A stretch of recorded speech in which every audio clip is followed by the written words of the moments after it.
کیا آپ نے کبھی سوچا ہے کہ ایمان لانے کا دعویٰ کرنے کے بعد آزمائشیں کیوں آتی ہیں؟ سورۃ العنکبوت اسی گہرے سوال سے شروع ہوتی ہے۔ جی بالکل۔ اور آج ہم اسی کے کچھ اہم نکات، کچھ اسباق ان پر بات کر رہے ہیں۔ ہم عادی اور دی ہیں، اور یہ آپ کا سفر ہے 8 بٹ مفید معلومات کے ساتھ۔ اللہ کی کتاب کے ساتھ ہمارے سفر کی اس قسط میں خوش آمدید، قدم بقدم آسان زبان میں اور دل کی گہرائیوں سے سمجھنے کی کوشش۔ ہاں، اور یوٹیوب چینل کو سبسکرائب کرنا اور وہ جو گھنٹی ہے اسے دبانا نہ بھولیں تاکہ آپ کو ہماری گفتگو سب سے پہلے ملے۔ تو ہمارا طریقہ یہ رہے گا کہ ہم سورت بسورت چلیں گے، کچھ روحانی باتیں، زندگی سے مثالیں اور غور و فکر، تاکہ روزمرہ زندگی میں کوئی معنی مل سکے۔ جی، تو آج سورۃ العنکبوت یعنی مکڑی، آیت 41 میں اس کا ذکر ہے۔ اچھا، مکڑی کا گھر، یہ نام ہی بڑا دلچسپ ہے۔ ہاں، یہ کمزور عقیدوں کی علامت ہے، اس پر آئیں گے بعد میں۔ اس کا نزول مکی اور مدنی دور کے وہ بیچ کا زمانہ مانا جاتا ہے۔ ٹھیک، تو سورت شروع ہوتی ہے اس سوال سے جس کا ہم نے ذکر کیا۔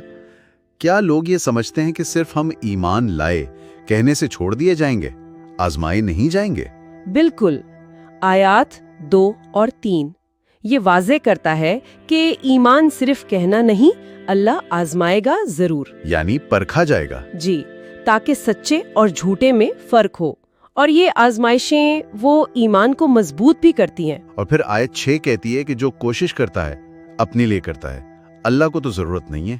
صحیح، یعنی یہ جدوجہد ہماری اپنی بھلائی کے لیے ہے۔ اور یہ جدوجہد صرف باہر نہیں، اندر بھی ہوتی ہے، جیسے آیت 8 میں والدین سے نیکی کا حکم ہے۔ لیکن اگر وہ شرک کا کہیں تو بات نہیں ماننی۔ ہاں، یہ بھی تو ایک آزمائش ہے نا، اللہ کا حکم مقابلہ، گھر کا دباؤ۔ بالکل۔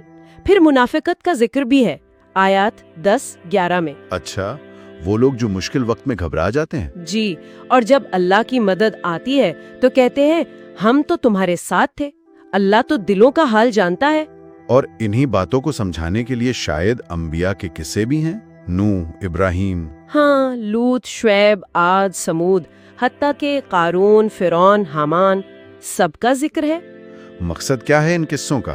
سبق کہ اللہ کی طرف بلانے والوں نے آزمائشیں جھیلیں، صبر کیا، اور انکار کرنے والوں کا انجام کیا ہوا، تکبر کا نتیجہ۔ یہ اللہ کا طریقہ ہے، مطلب سنت اللہ۔ بالکل۔ اور پھر وہ مکڑی کی مثال، آیت 41۔ جی، کہ اللہ کے سوا مددگار بنانے والے ایسے ہیں جیسے مکڑی نے گھر بنایا، اور سب سے کمزور گھر مکڑی کا۔ کتنی زبردست مثال ہے، آج بھی کتنی سچی لگتی ہے۔ یقیناً۔ پھر عملی ہدایات بھی ہیں، جیسے نماز قائم کرنا، آیت 45۔ جی، جو بے حیائی اور برے کام سے روکتی ہے، اور اللہ کا ذکر سب سے بڑا ہے۔ اہل کتاب سے اچھے طریقے سے بات کرنے کا بھی حکم ہے، مشترکہ باتوں پر زور دینا۔ ہاں، آیت 46، اور نبی کریم صلی اللہ علیہ وآلہ وسلم کا امی ہونا، یعنی پڑھا لکھا نہ ہونا۔ اسے بھی دلیل بنایا گیا ہے۔ ہاں، آیت 48 میں، جی، کہ یہ کلام اللہ کا ہے، کسی انسان کا بنایا ہوا نہیں۔ پھر دنیا کی زندگی کا ذکر کہ کھیل تماشا ہے، اصل زندگی تو آخرت ہے۔ آیت 64۔ بالکل۔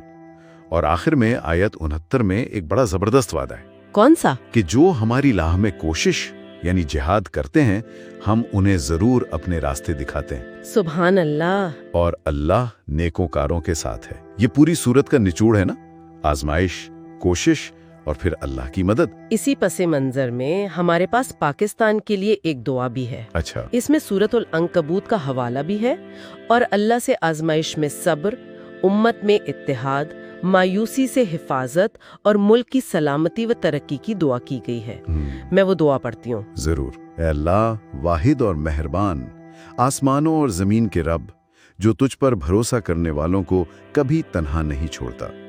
جیسا کہ سورۃ العنکبوت 29 ہمیں یاد دلاتی ہے، جس میں تو نے فرمایا کہ ہم ضرور تمہیں کچھ خوف، بھوک، مال و جان اور پھلوں کی کمی سے آزمائیں گے، اور صبر کرنے والوں کو خوشخبری دے دے۔ ہم آج پاکستان میں اپنے بھائیوں اور بہنوں کے لیے تیری رحمت اور تیری طاقت کی دعا کرتے ہیں۔ آزمائشوں کے درمیان ایمان کو مضبوط کرنا۔